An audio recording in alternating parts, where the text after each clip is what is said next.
소셜미디어 속 세상은 언제나 눈부십니다. 끝없는 여행, 사치스러운 소비, 마치 모든 것이 완벽한 삶처럼 보이죠.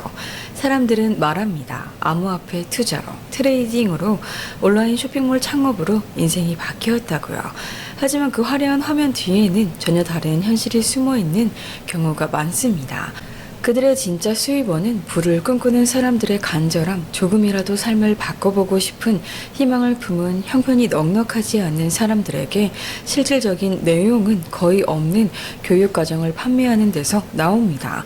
그리고 이 현대판 사기꾼들 사이에는 단순한 거짓을 넘어 불을 위해서라면 무엇이든 할 수 있는 더 어둡고 탐욕적인 인물들도 숨어 있습니다. 오늘 이야기의 주인공 콜린, 헌신적이었고 아이들을 누구보다 사랑했던 한 어머니는 그 탐욕의 끝에서 돌이킬 수 없는 대가를 치르게 됩니다. 안녕하세요. 그녀의 미제노트 파일입니다. 오늘도 여러분과 함께 기록 속에 묻혀있던 한 사건을 펼쳐보려 합니다. 이 이야기는 한 사람의 죽음에 대한 기록이자 탐욕이 인간을 어디까지 무너뜨릴 수 있는지를 보여주는 차갑고도 잔혹한 이야기입니다. 그럼 지금부터 겉으로는 완벽해 보였던 삶 뒤에 숨겨진 이 비극적인 사건의 모든 단서를 하나씩 함께 들여다보겠습니다. 이 사건은 호주에서 시작됩니다. 보다 정확히 말하면 서호주의 수도 퍼스. 이곳에서 콜린 레벨로라는 여성이 살고 있었습니다. 그녀의 인생은 처음부터 순탄한 길과는 거리가 멀었습니다. 콜린은 어부였던 안토니오와 결혼해 4명의 아이를 낳았습니다.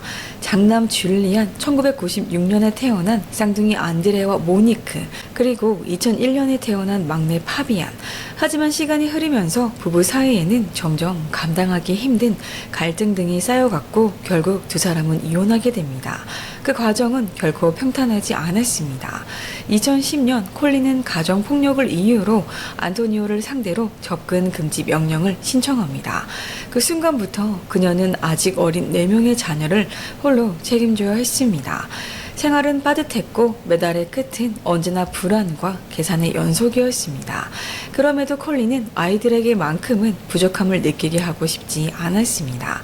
그녀는 가족의 생계를 위해 여러 개의 웨이트리스 일을 동시에 병행하며 하루하루를 버텨냈습니다.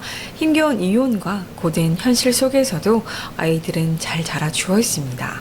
장남 줄리아는 대학에 진학해 경영학과 공학을 공부했고 쌍둥이 모니크와 안드레는 학교에서 인기가 많았으며 두 사람 모두 운동에 뛰어난 재능을 보였습니다. 특히 수구와 수영에서는 눈에 띄는 실력을 보여주며 주변의 주목을 받았습니다. 하지만 콜린에게 가장 큰 걱정이었던 아이는 막내 파비안이었습니다. 그는 어린 시절부터 심각한 건강 문제를 안고 있었기 때문입니다. 그럼에도 파비안은 성실했고 형과 누나들처럼 친구들 사이에서도 사랑받는 아이로 성장하고 있었습니다. 그렇게 콜린의 삶은 힘들었지만 아이들을 중심으로 조용히 이어지고 있었습니다. 2020년 아이들은 모두 성장해 성인이 되었고 각자의 삶을 향해 집을 떠났습니다.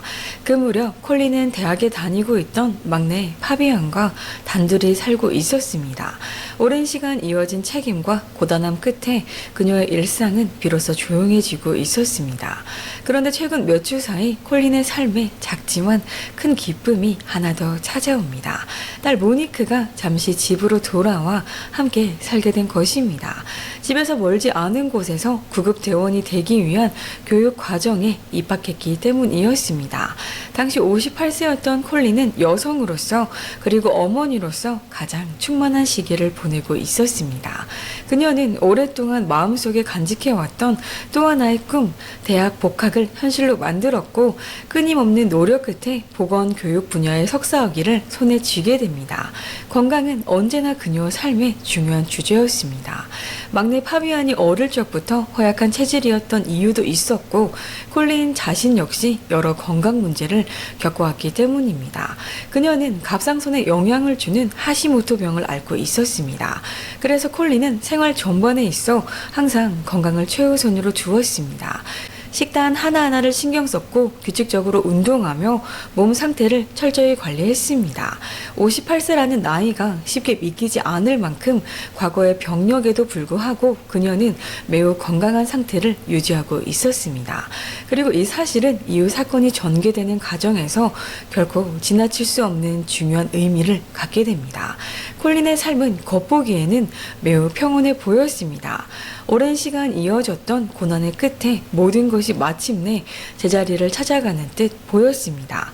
그녀는 최근 보건위원회에서 새로운 직장을 얻게 됩니다. 큰 부를 가져다 주는 일은 아니었지만 그녀에게는 새로운 도전이자 삶의 다음 장을 여는 기회였습니다. 그래서 콜린은 이 변화가 반가웠고 앞으로의 시간을 기대와 설렘으로 바라보고 있었습니다. 게다가 몇 달 전 그녀는 손주를 품에 안으며 할머니가 되었습니다. 그 사실은 콜린에게 또 하나의 기쁨이었고 삶이 이어지고 있다는 증거처럼 깊은 만족감을 안겨주었습니다. 그녀는 두 딸의 성장을 그리고 그들이 이뤄낸 성공을 무척이나 자랑스럽게 여기고 있었습니다. 장남 줄리아는 대학을 졸업한 뒤 시드니로 이주 해 안정적인 직장을 얻었고 안드레 역시 자신만의 방식으로 눈에 띄는 성공을 거두고 있었습니다. 콜린에게 이 시기는 어머니로서 감당해야 했던 책임을 내려놓고 비로소 삶을 돌아볼 수 있게 된 조용한 안도감의 시간처럼 보였습니다. 안드레는 18살이 되던 해 지역의 작은 슈퍼마켓에서 배달 일을 하며 지내고 있었습니다. 그러던 중 한 친구의 소개로 자신과 또래인 아름다운 젊은 여성 그레이시 피스코프를 만나게 됩니다. 그레이시는 리셉션 직원으로 일하고 있었고 또래의 많은 젊은 여성들처럼 SNS에 상당한 시간을 보내고 있었습니다. 특히 인스타그램에 간간히 사진을 올리며 자신의 일상을 공유하던 평범한 사용자였습니다. 두 사람은 빠르게 가까워졌고 곧 연인 관계로 발전합니다. 약 1년 정도의 시간이 흐른 뒤 그레이시는 인스타그램 활동에 눈에 띄게 더 집중하기 시작합니다. 그녀는 매우 포토제닉했고 당시 유행하던 분위기와 완벽하게 어울리는 인물이었습니다. 그 결과 그녀의 계정은 조금씩 그러나 확실하게 사람들의 관심을 끌기 시작합니다. 시간이 지나며 팔로워 수는 빠르게 늘어났고 그레이시는 우리가 오늘날 말하는 인플루언서로 자리 잡게 됩니다. 그녀는 여러 브랜드와 협업을 시작했고 제품 협찬과 광고를 통해 상당한 수익을 올리게 됩니다. SNS 속에서 그녀가 보여준 것은 현실보다 더 화려한 럭셔리한 삶의 이미지였습니다. 그리고 그 이미지는 사람들에게 소비되기 시작했습니다. 얼마 지나지 않아 그레이시는 인스타그램 팔로워 100만 명, 유튜브 구독자 30만 명을 보유한 막강한 영향력을 지닌 인물이 됩니다. 성공의 정점에서 그녀는 심지어 클로에 카다시안의 브랜드를 홍보하는 데 모델로 선정되기에 이릅니다. 이 시점에서 안드레의 특별한 성공 역시 같은 방향을 향해 움직이기 시작합니다. 이 모든 시간 동안 안드레는 늘 그녀의 곁에 있었습니다. 그는 단순한 연인이 아니라 조력자였고 어시스턴트였으며 사실상 매니저와도 같은 존재였습니다. 하지만 안드레는 연인의 커리어만 관리하는 데 그치지 않았죠. 그는 스스로를 암호화폐 전문가라고 소개하며 SNS를 통해 이 분야에서 큰 부를 이뤘다고 공공연히 자랑하기 시작합니다. 안드레는 인스타그램에서 약 8만 5천 명의 팔로워를 보유하고 있었고 투자 조언을 제공하며 암호화폐로 성공하는 방법을 담은 유료 강의까지 판매하고 있었습니다. 물론 이 커플 가운데 가장 잘 알려진 인물은 그레이시였죠. 하지만 안드레 역시 그녀의 영상에 자주 등장했고 그레이시는 그를 거리낌 없이 전면에 내세웠습니다. 그렇게 두 사람은 서로의 이미지를 키워가며 완벽하고 행복한 커플처럼 보이기 시작합니다. 2020년 그레이시와 안드레는 부유하고 아름답고 사랑에 빠진 성공한 커플의 상징이 됩니다. 그들은 24살의 나이에 결혼했고 로미오라는 이름의 아들을 맞이합니다. 가족은 호화로운 집에서 생활하며 고급 차량을 몰고 낙원과도 같은 여행지를 끊임없이 오갔습니다. 겉으로 보기에는 이보다 더 완벽한 성공 신화는 없어 보였습니다. 레벨로 가족 역시 자주 한자리에 모여 소중한 시간을 함께 보냈고 모든 것은 안정적이고 평온해 보였습니다. 하지만 기록은 그 평온이 그리 오래가지 않았음을 조용히 말해줍니다. 곧 한 끔찍한 비극이 이 모든 삶을 완전히 뒤흔들게 됩니다. 2020년 5월 25일 아침, 그날은 여느 때와 다르지 않은 지극히 평범한 하루로 시작됩니다. 늘 아침형 인간이었던 콜린은 일찍 잠에서 깨어 딸 모니크와 함께 아침 식사를 합니다. 이날은 모니크가 구급대원 교육을 처음 시작하는 날이었습니다. 콜린에게는 특별히 정해진 일정이 없었고 하루 전체가 비어있는 상태였습니다. 그래서 그녀는 가능할 때마다 하던 것처럼 막내 파비안을 아르바이트를 하는 동네 슈퍼마켓까지 차로 데려다 주겠다고 합니다. 오전 10시 콜린은 파비안을 내려주며 오후 2시 근무가 끝나면 다시 데리러 오겠다고 약속합니다. 그 약속은 그녀에게 늘 당연한 일이었고 지켜지지 않은 적은 거의 없었습니다. 하지만 4시간 후 파비안의 근무가 끝났을 때 주차장에는 어머니의 모습이 보이지 않았습니다. 그는 잠시 그 자리에 서서 기다려보지만 콜린은 나타나지 않습니다. 그것은 그녀의 평소 행동과는 분명히 다른 모습이었습니다. 불안해진 파비안은 어머니에게 전화를 걸지만 연결되지 않습니다. 몇 차례 더 시도해보지만 여전히 응답은 없었고 결국 그는 집까지 걸어서 돌아가기로 합니다. 그때까지만 해도 이 선택이 자신의 인생에서 가장 끔찍한 장면으로 이어질 것이라고는 아무도 예상하지 못했습니다. 집에 도착한 파비안은 안으로 들어가 어머니의 이름을 부릅니다. 하지만 어떤 대답도 돌아오지 않습니다. 집 안은 마치 아무도 없는 것처럼 고요해 보였습니다. 그러나 잠시 귀를 기울이자 욕실 쪽에서 샤워기 물이 흐르는 소리가 들립니다. 이상함을 느낀 파비안은 욕실 문 앞으로 다가가 문을 두드리며 다시 한번 어머니를 부릅니다. 하지만 여전히 아무런 반응도 없습니다. 불안은 빠르게 공포로 바뀌어갑니다. 잠시 망설임 끝에 그는 문을 열고 안으로 들어갑니다. 그 순간 파비안은 평생 잊을 수 없는 광경과 마주하게 됩니다. 어머니 콜린은 알몸 상태로 무릎을 꿇은 채 쓰러져 있었고 머리는 샤워실 앞 바닥에 닿아 있었습니다. 그녀의 의식은 있었지만 극도의 공포에 사로잡힌 상태였죠. 파비안은 곧바로 응급구조대에 전화를 걸고 구조대가 도착할 때까지 필사적으로 심폐소생술을 시도합니다. 하지만 이미 너무 늦었습니다. 구조대가 현장에 도착했을 때 그들은 콜린의 사망을 확인할 수밖에 없었습니다. 즉시 경찰이 출동했고 콜린의 시신은 부검을 위해 현장에서 옮겨집니다. 한편 충격에 빠진 파비안은 형제 자매들에게 이 비극적인 소식을 전하게 됩니다. 이 시점부터 이 사건은 단순한 갑작스러운 죽음이 아닌 철저히 기록되어야 할 하나의 사건이 됩니다. 가장 먼저 현장에 도착한 사람은 아직 구급대원 복장을 벗지 못한 채인 딸 모니크였습니다. 뒤이어 안드레가 아내 그레이시 그리고 어린 아들 로미오를 데리고 집에 도착합니다. 그 순간 가족 모두는 말을 잃습니다. 그들은 고작 58살에 불과했던 어머니를 잃은 것이었습니다. 이 죽음은 너무도 갑작스러웠고 너무도 잔혹했습니다. 경찰은 곧바로 현장에 대한 초기 조사를 시작합니다. 집 안의 모든 문과 창문은 잠겨 있었고 외부에서 침입한 흔적은 전혀 발견되지 않았습니다. 강제로 들어온 정황도 다툼의 흔적도 확인되지 않았죠. 이에 따라 경찰은 외부인의 개입 가능성을 초기 단계에서 빠르게 배제하게 됩니다. 그리고 이제 사건의 초점은 현장이 아닌 콜린의 사망 원인으로 옮겨가게 됩니다. 부검 결과 측에서는 콜린의 사망에 대해 정확한 원인은 끝내 확정될 순 없었습니다. 법의학자는 심장 부정맥이나 동맥류의 가능성을 언급하며 결론적으로는 자연사로 판단합니다. 그 누구도 자살을 의심하진 않았습니다. 콜린은 자신의 삶에 만족하고 있었고 행복하며 충만한 상태였고 새로운 직장을 앞두고 설렘을 느끼고 있었죠. 우울증을 의심할 만한 그 어떤 징후도 발견되지 않았습니다. 장남 줄리아는 시드니에 거주하고 있었지만 이 소식을 듣자마자 곧바로 비행기를 타고 형제의 자매가 있는 곳으로 향합니다. 2020년 6월 19일 콜린의 4자매는 가족과 친구들이 지켜보는 가운데 깊은 슬픔이 깃든 장례식에서 어머니에게 마지막 작별 인사를 전합니다.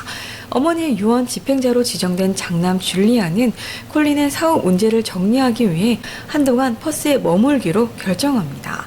그 뒤로 이어진 몇 달은 가족 모두에게 특히나 힘든 시간이었습니다. 각자는 저마다의 방식으로 슬픔을 견뎌내려 애썼지만 콜린이 남긴 자리는 어느 누구도 쉽게 채울 수 없을 만큼 너무도 컸습니다. 그러나 시간이 조금 흐른 뒤 레벨로 가족이 겪고 있던 이 고통스러운 애도의 과정은 예상치 못한 방향으로 흔들리기 시작합니다. 기록은 이 지점에서 조용히 방향을 바꿉니다. 2020년 9월 15일 콜린의 사망으로부터 약 4달이 지난 시점에 네 남매는 모두 경찰로부터 출석 통보를 받습니다. 그들은 사건을 담당하는 수사관들에게 의해 각각 분리된 상태로 개별 조사를 받게 됩니다. 수사 당국이 이들을 다시 불러들인 이유는 한 보험회사로부터 접수된 의심 신고 때문이었습니다. 콜린 명의로 가입되어 있던 $50만, 하나 7억 2,800만 원 상당의 생명보험을 관리하던 해당 보험사는 사기 가능성을 강하게 의심하고 있었습니다. 이 과정에서 줄리안과 모니크, 파비아는 믿기 힘든 사실을 처음으로 알게 됩니다. 그 보험이 어머니 명의로 된 유일한 보험이 아니었다는 점이었습니다. 조사 결과 콜린의 이름으로 가입된 생명보험은 총 3건이었고 그 전체 금액은 $100만, 하나 약 14억 5,700만 원을 훌쩍 넘는 수준이었습니다. 그러나 가장 충격적인 사실은 그 다음에 드러납니다. 이 3건의 보험은 모두 단 한 명의 수익자만을 지정하고 있었습니다. 그 이름은 네 남매 중 오직 한 사람, 형제 안드레였습니다. 안드레는 이 보험들의 존재에 대해 형제자매 누구에게도 단 한 번도 말한 적이 없었습니다. 그럼에도 불구하고 어머니의 사망 이후 그는 이미 $65만, 하나 9억 4,700만 원이 넘는 보험금을 수령한 상태였습니다. 뿐만 아니라 남아있는 $50만, 약 7억 3천만 원을 받기 위해 세 번째 보험사와 지속적으로 연락을 취하고 있었습니다. 이 사실은 줄리안과 모니크, 파비안에게 말 그대로 엄청난 충격으로 다가옵니다. 그리고 조용히 그들은 지난 몇 달을 되돌아보기 시작하죠. 어머니의 사망 이후 안드레의 말과 행동들, 그 모든 장면이 이제는 분명히 이상하게 느껴지기 시작합니다. 이 시점부터 이 사건은 단순한 의문이 아닌 의심으로 기록되기 시작합니다. 어머니의 유언 집행자로 지정된 장남 줄리안은 콜린의 사후 업무를 정리하기 위해 몇 달간 퍼스에 머무릅니다. 그 과정에서 그는 하나둘씩 설명되지 않는 정황들과 마주하게 됩니다. 처음부터 어머니 명의의 생명보험이 있는지 확인하려 했을 때부터 의문은 시작됩니다. 안드레는 보험이 있을 수도 있다고 말하면서도 자신은 아무것도 모른다고 주장했고, 그럼에도 자신이 유일한 수익자라는 사실에 대해서는 단 한마디도 언급하지 않았습니다.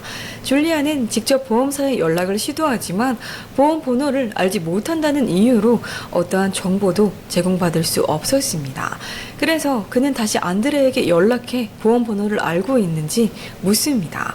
안드레는 자신도 모른다며 확인해 보겠다고 말했지만 그 이후로 줄리안에게 다시 연락을 해오는 일은 없었습니다. 하지만 이것이 전부는 아니었습니다. 어머니의 서류들을 정리하던 중 줄리안은 또 하나의 이상한 사실을 발견합니다. 콜린의 운전 면허증이 사라져 있었던 것입니다. 이 문서는 특정 연금기금과의 행정 처리를 위해 반드시 필요한 신분증이었죠. 그러나 집안을 아무리 뒤져도 그 어디에서도 찾을 수 없었습니다. 그리고 곧 그 면허증이 누구의 손에 있었는지도 드러납니다. 그것을 가지고 있던 사람은 다름 아닌 안드레였습니다. 이 순간부터 줄리안에게 이 모든 일은 더 이상 우연으로 보이지 않게 됩니다. 기록은 이제 명백한 이상 징후를 가리키고 있었습니다. 얼마 지나지 않아 줄리안은 어머니 앞으로 오던 우편물이 다른 주소로 전환되어 있었다는 사실을 알게 됩니다. 의아함을 느낀 그는 가족 단체 채팅방에 이 사실을 알고 있는 사람이 있는지 묻는 메시지를 남깁니다. 곧 안드레가 그것이 자신이 한 일이라고 답합니다. 안드레는 우편물이 분실되는 것을 막기 위한 합리적인 판단이었다고 주장하며 향후 집을 매각하게 될 가능성까지 고려한 결정이었다고 설명합니다. 또한 누군가가 불편함을 느낀다면 언제든지 우편물 전환을 취소할 수 있다고 덧붙입니다. 하지만 이것이 전부는 아니었습니다. 줄리안은 안드레가 법의학자에게 직접 연락해 어머니의 사망 원인에 대해 구체적인 설명을 요구했다는 사실 또한 알게 됩니다. 그 과정에서 안드레는 그 어떤 가족에게도 이 사실을 알리지 않았습니다. 기록은 이러한 행동들 역시 단순한 우연으로 보기에는 지나치게 체계적이었다고 말합니다. 그리고 안드레의 이상한 행동을 눈치챈 사람은 줄리안만이 아니었습니다. 모니크는 경찰에 어머니의 사망 이후 자신의 심리 상담사로부터 전화를 받았다고 진술합니다. 상담사는 의심스러운 점이 있다며 안드레가 보험사에 허위 정보를 제공했을 가능성을 의심하고 있다고 전해왔습니다. 이 말을 들은 모니크는 그 문제를 직접 안드레에게 꺼냅니다. 그러나 안드레는 그저 단순한 실수일 뿐이라며 상담사가 자신을 다른 환자와 혼동했을 가능성이 크다고 말하며 대수롭지 않게 그 이야기를 넘깁니다. 기록에 따르면 이 해명은 의심을 잠재우기엔 턱없이 부족했습니다. 줄리안과 모니크의 증언 그리고 보험사가 제출한 자료를 통해 수사관들은 한 가지 결론에 도달하게 됩니다. 안드레가 총 115만 달러, 하나 약 16억 7,500만 원에 달하는 금액을 손에 넣기 위해 보험 사기를 저질렀다는 점이었습니다. 이 부분에 대해서는 더 이상의 의심이 남지 않았습니다. 그러나 사건은 그 지점에서 끝나지 않았죠. 여전히 두 가지 중요한 질문이 남아 있었기 때문입니다. 첫 번째 질문, 콜린은 정말로 스스로 이 보험 계약들을 체결하며 의도적으로 단 한 명의 자녀만을 수익자로 지정했던 것일까요? 두 번째 질문, 아니면 안드레가 어머니 몰래 이 모든 과정을 조작해 온 것은 아니었을까요? 그리고 그보다 더 근본적인 질문, 58세로 비교적 건강했던 콜린의 죽음은 정말 자연사였을까요? 이런 의혹들이 제기되자 경찰은 콜린의 집과 안드레의 집에 대해 수색 영장을 발부받습니다. 조사를 받은 안드레는 모든 혐의를 전면 부인합니다. 그는 60세를 앞둔 콜린이 자녀와 손주들의 경제적 안정을 위해 생명보험에 가입하고자 했을 뿐이라고 주장합니다. 하지만 기록은 이 설명에서 하나의 질문을 남깁니다. 그렇다면 왜 그 모든 보험금은 형제자매가 아닌 오직 안드레에게만 지급되도록 되어 있었을까요? 이 설명은 수사 당국을 설득하지 못했습니다. 안드레는 보험 사기 혐의로 체포되어 구금되지만 곧 보석금을 납부하고 재판을 기다리는 신분으로 석방됩니다. 그러나 이 석방은 사건의 끝이 아니었습니다. 기록은 이 시점에서 또 하나의 조사가 조용히 계속되고 있었음을 남깁니다. 석방 이후 보험 사기 재판을 기다리는 동안에도 안드레와 그레이시는 마치 아무 일도 없었던 것처럼 일상을 이어갑니다. 안드레는 자신의 성공이 암호화폐 덕분이라고 주장하며 관련 영상을 계속해서 게시했고, 그레이시 역시 SNS에 그들의 호화롭고 이상적인 삶을 닮은 사진과 브이로그를 꾸준히 올립니다. 그렇게 2년이라는 시간이 흘러갑니다. 겉으로 보기에 이 사건은 이미 끝난 이야기처럼 보였습니다. 하지만 바로 그 순간 사건은 전혀 다른 국면을 맞이하고 있었습니다.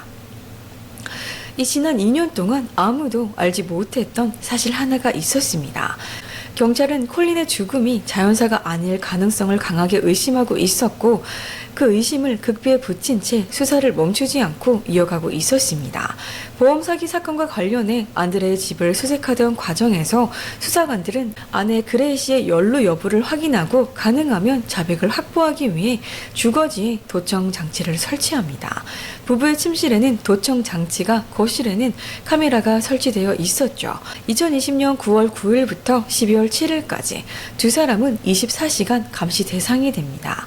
이 기간 동안 확보된 녹음 자료들은 한 가지 사실을 분명히 보여줍니다. 그레이시는 보험 사기와는 무관하다는 점이었습니다.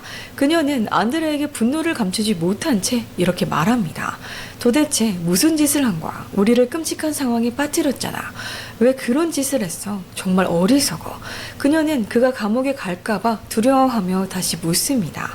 보험 사기를 어떻게 저질렀어? 도망칠 생각이었던 거야? 이에 안드레는 주저없이 이렇게 답합니다. 이렇게 될 줄은 몰랐어. 하지만 나는 감옥에 가진 않을 거야. 돈을 다 챙긴 다음 나라를 떠나서 그들이 날 잡지 못하게 할 거야. 이 녹음들은 안드레가 저지른 보험 사기의 전모를 명확히 드러내줍니다. 그러나 기록은 여기서 멈추지 않았죠. 여전히 가장 중요한 질문 하나가 남아있었기 때문입니다. 콜린의 죽음은 정말로 자연사였을까요? 실제로 여러 건의 보험 증권은 콜린이 사망하기 불과 5일 전에 가입된 것으로 확인됩니다. 이 사실만으로도 의심은 충분히 짙어 보였습니다. 이후 수사관들은 부부의 컴퓨터와 휴대전화를 분석합니다. 그 결과 간과할 수 없는 충격적인 정황들이 하나씩 드러나기 시작하죠. 콜린이 사망한 그날 안드레는 아내 그레이 씨와 마침 방문 중이던 그녀의 사촌과 함께 시간을 보내기로 되어 있었습니다. 세 사람은 함께 점심을 먹기로 약속한 상태였죠. 그러나 출발 시간이 되었을 때 안드레는 어디에도 보이지 않았습니다. 그레이 씨는 그에게 여러 차례 전화를 걸지만 안드레는 받지 않습니다. 시간이 지날수록 그녀의 짜증과 불안은 점점 커져갑니다. 안드레는 오전 11시 10분부터 11시 25분까지 완전히 연락이 두절됩니다. 그 사이 그레이 씨는 무려 12번이나 전화를 시도하지만 모두 실패합니다. 오후 11시 16분 그녀는 연이어 메시지를 보냅니다.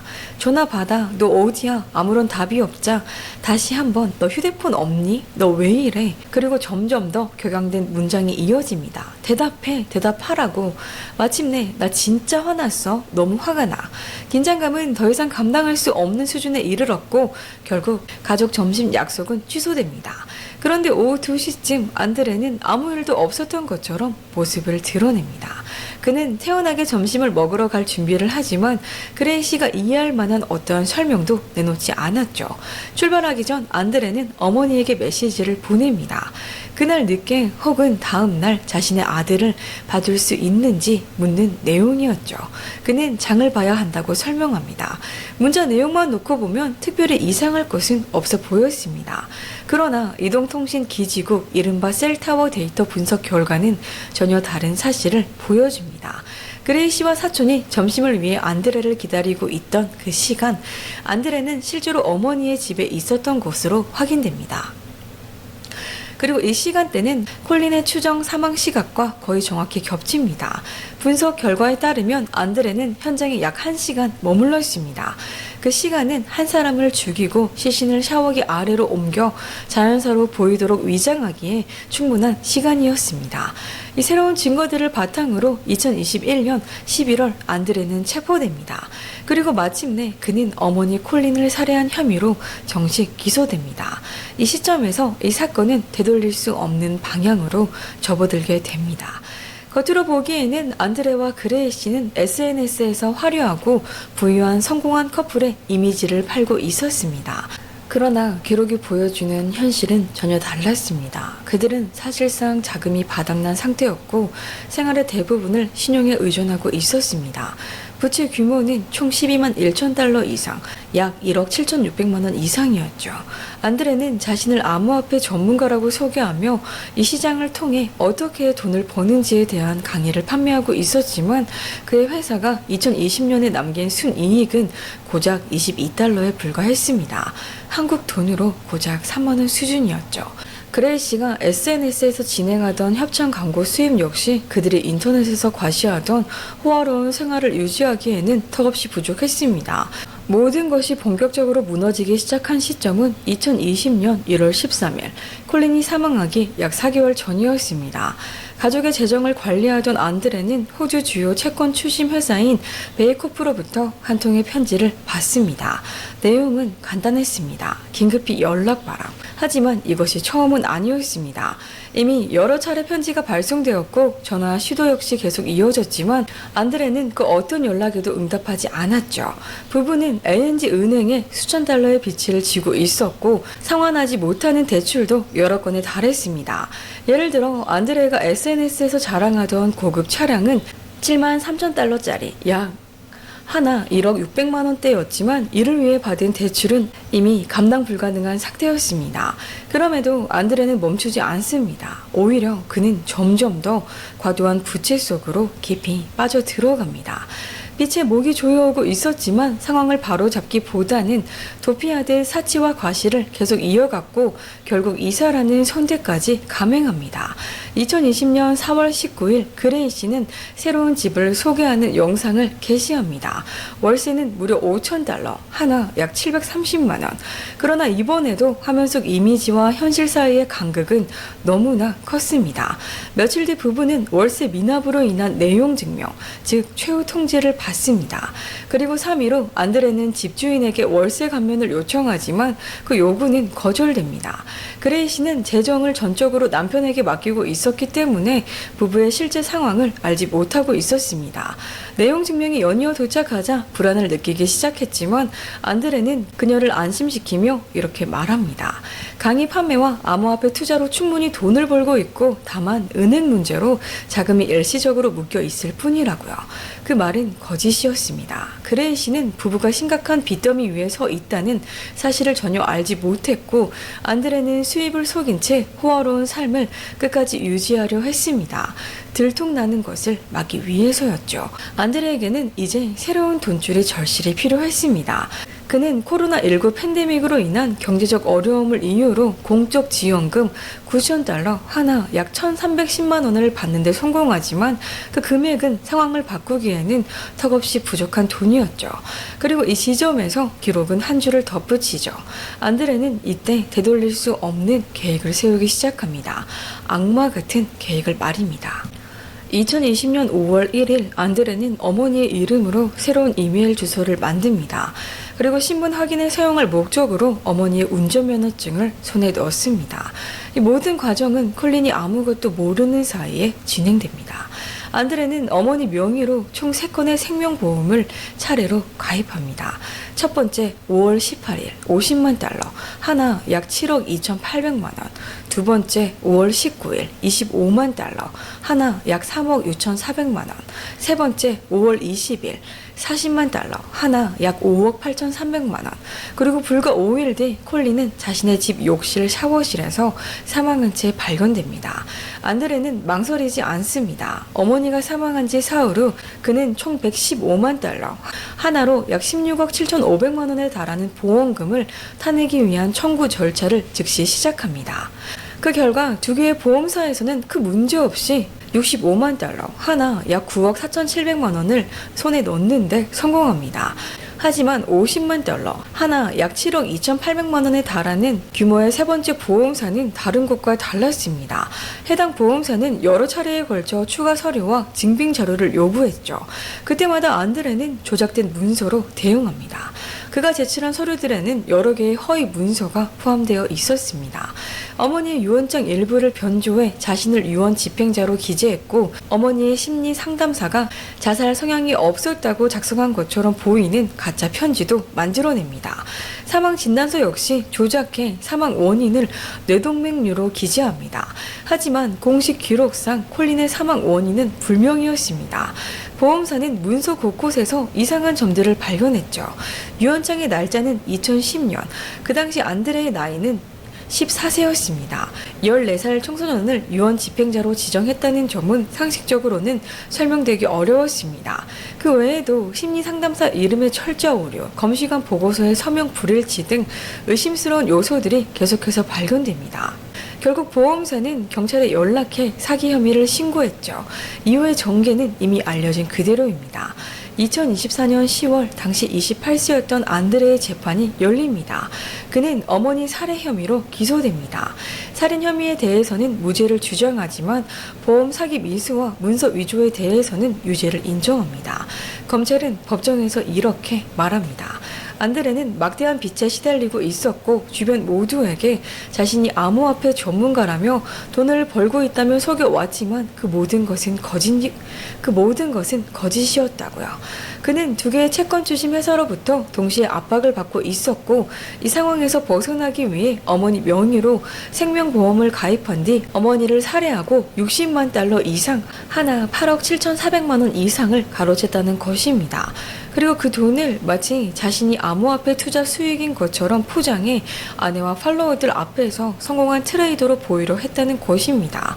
검찰은 기지국 위치 추적, 즉 통신 기록을 통해 안드레가 어머니가 사망하던 시간에 어머니 집에 있었다는 점을 입증합니다. 그는 어머니를 마지막으로 살아있는 상태에서 본 사람이었고 그 사실을 철저히 숨겼습니다. 콜린의 여동생, 즉 안드레의 이모는 증인으로 나와 그날 콜린의 집 앞에 안드레의 흰색 레인지 로버가 주차되어 있는 것을 목격했다고 증언합니다. 그러나 안드레는 그날 어머니를 만났다는 사실을 그 누구에게도 말하지 않았습니다. 검찰은 이어 그레이 씨가 보낸 광분에 가까운 전화와 문자 기록을 제시합니다. 그녀는 그날 내내 어디 있냐, 왜 전화를 안 받느냐고 반복해서 묻고 있었습니다. 검찰은 단언합니다. 그가 응답하지 않았던 이유는 바로 그 시간 동안 자신의 계획을 실행하고 있었기 때문이라고, 즉 어머니를 죽이고 자연사처럼 보이도록 연출하는 과정이었다고 추측합니다. 컴퓨터 분석 결과 2019년 12월부터 2020년 7월 사이 대량의 데이터가 삭제된 사실도 드러납니다. 그럼에도 수사관들은 일부 구글 검색 기록을 복원해냅니다. 동맥류 원인, 검시관 문서, 자연사, 사망조사, 검찰은 현장 연출의 모순점도 지적합니다. 콜린은 화장이 되어 있었고 금시계를 포함한 장신구를 착용한 상태였습니다. 샤워 중이었다면 설명하기 어려운 모습이었습니다. 또한 그녀가 평소 사용하던 욕실 매트는 욕조 위에 그대로 놓여 있었고 젖은 흔적조차 없었습니다. 문제는 사건 초기에 콜린의 죽음이 의심받지 않았다는 점이었습니다. 부검이 이루어졌음에도 사망 원인은 끝내 규명되지 않았고 명확한 심장위기 징후도 외상도 뇌출혈도 살해를 직접 입증할 결정적인 증거 역시 존재하지 않았습니다. 그래서 이 사건은 처음에는 자연사로 기록되었습니다. 하지만 기록은 결국 거짓을 끝까지 숨기지는 못했습니다. 이후 안드레는 자기 변호를 위해 증언대에 섭니다. 그의 목소리는 거의 들리지 않을 만큼 작았습니다. 그는 어머니가 사망한 그날 아침 어머니를 만났다는 사실을 인정했습니다. 어머니와 함께 커피를 마시며 생명보험에 대해 이야기를 나눴고 콜린이 자신의 명의로 보험 가입을 부탁했다고 주장합니다. 그는 보험 사기를 저지른 사실은 인정했지만 그 이유에 대해서는 다르게 설명합니다. 어머니가 자살했을 가능성을 두려워했고 그럴 경우 가족이 보험금을 받지 못할까봐 그랬다는 것입니다. 충격과 공황 상태에서 제대로 생각하지 못한 채 행동했다고 말합니다. 변호인 측은 콜린의 사망 원인이 심장 부정맥이었을 가능성을 주장하며 안드레는 어머니의 죽음과 무관하다고 강조합니다. 2024년 12월 3일 배심원단은 평일을 위해 법정을 떠납니다. 그리고 며칠 뒤 판결이 선고됩니다. 안드레는 어머니 살해 혐의로 유죄를 선고받습니다. 판결이 발표되는 순간 그는 거의 아무런 감정도 드러내지 않습니다. 형량은 아직 확정되진 않았지만 그는 가석방 없는 종신형을 선고받을 가능성이 있습니다. 그날 법정에서 그레이 씨의 모습은 보이지 않았습니다. 안드레의 두 번째 체포 이후 그녀는 그와 완전히 관계를 끊고 다른 남성과 새로운 삶을 시작했습니다. 인스타그램에 남아있던 두 사람의 사진 역시 모두 삭제하며 그와 더 이상 연관되고 싶지 않다는 의사를 보였습니다. 그날 안드레 곁에 남아있던 유일한 사람은 아버지 안토니오였습니다. 그리고 안드레는 아마도 홀로 감옥에서 생을 마감하게 될 것입니다. 그의 삶을 되돌아보면 안드레는 늘 아내의 그늘 아래에서 살아왔습니다. 자존심 때문에 자신 역시 성공한 사람인 척 보이고 싶었지만 현실은 전혀 그렇지 못했습니다. 그는 스스로 주장하던 암호화폐 투자자가 아니었고 그 분야로 돈을 벌지도 못했죠. 오히려 그는 전적으로 빚에 의존한 채 환상을 유지하며 살아왔습니다. 채권자들의 압박이 거세지고 빚의 올가미가 조여오자 그는 해결책을 찾아야 했습니다. 그리고 결국 가장 끔찍한 선택을 합니다. 어머니 몰래 어머니 명의로 생명보험을 가입한 뒤 모두가 사랑 많고 헌신적인 어머니라고 말하던 콜린을 살해해 돈을 받아내려 한 것입니다. 계획대로였다면 그는 100만 달러가 넘는 돈, 하나 9억 4,700만 원에 달하는 돈을 손에 넣고 그것이 마치 자신의 암호화폐 투자 수익인 것처럼 모두를 속였을 것입니다. 처음에는 범행이 거의 완벽해 보였습니다. 사건 초기 그 누구도 의심하지 않았고 안드레는 이미 2개의 보험에서 돈을 받아냈습니다. 그러나 단 하나의 보험사가 사기를 감지하면서 모든 것은 무너졌습니다. 이제 그는 감옥에 있습니다. 화려한 삶도 사치도 그가 쌓아올린 모든 거짓말도 이제 끝입니다. 기록은 여기서 조용히 마침표를 찍습니다. 저는 이 사건을 통해 여러분께 꼭 경고하고 싶습니다. SNS에서 주식 투자, 암호화폐 혹은 성공한 온라인 쇼핑몰 창업으로 꿈같은 삶을 살고 있다고 과시하는 일부 인플루언서들, 그 화려한 이미지 뒤에는 전혀 다른 현실이 숨어있는 경우가 적지 않습니다. 많은 경우 그들이 보여주는 수입은 그런 활동에서 나온 것이 아니라 내용이 빈약하거나 다른 곳에서 급하게 베껴 만든 강의를 판매해 벌어들인 돈인 경우가 더 많습니다. 그렇게 벌어들인 돈은 어떤 이들은 다시 투자하지만 또 어떤 이들은 그대로 탕진합니다. 안드레는 그런 인터넷 사기꾼들 중 하나였습니다. 성공은 환상을 유지하며 사람들에게 꿈을 팔았고 성공의 환상을 유지하며 사람들에게 꿈을 팔았고 경제적으로 어려운 처지에 있는 사람들에게 너도 내 방식으로 인생을 바꿀 수 있다고 믿게 만들었습니다. 그러나 현실에 그는 빚만 쌓아 올린 채 분수에 맞지 않는 삶을 살고 있었고 결국 그 허상은 가족까지 함께 무너뜨렸습니다. 그리고 안드레에게는 그보다 더 깊은 어둠이 있었습니다. 그는 단지 팔로워들과 보험사를 속인 것이 아니라 어머니를 약 14억이라는 돈 때문에 희생시켰습니다. 우리는 그가 정확히 어떻게 어머니를 죽였는지 알지 못합니다. 그것은 영원히 밝혀지지 않을 수도 있습니다. 저는 불쌍한 콜린이 자신의 아들이 자신을 죽이고 있다는 사실을 끝내 깨닫지 못했기를 바랍니다. 그리고 탐욕으로 인해 하루아침에 어머니를 잃고 고아가 되어버린 형제 자매들을 기억합니다.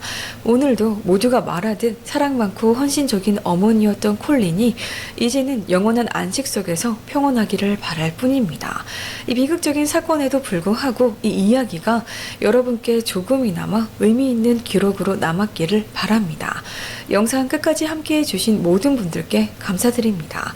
이 기록이 의미 있었다면 좋아요를 눌러주시고 영상을 공유해 주시며 아직 구독하지 않으셨다면 구독도 부탁드립니다. 저는 곧 채널에서 또 다른 범죄 기록으로 찾아오겠습니다.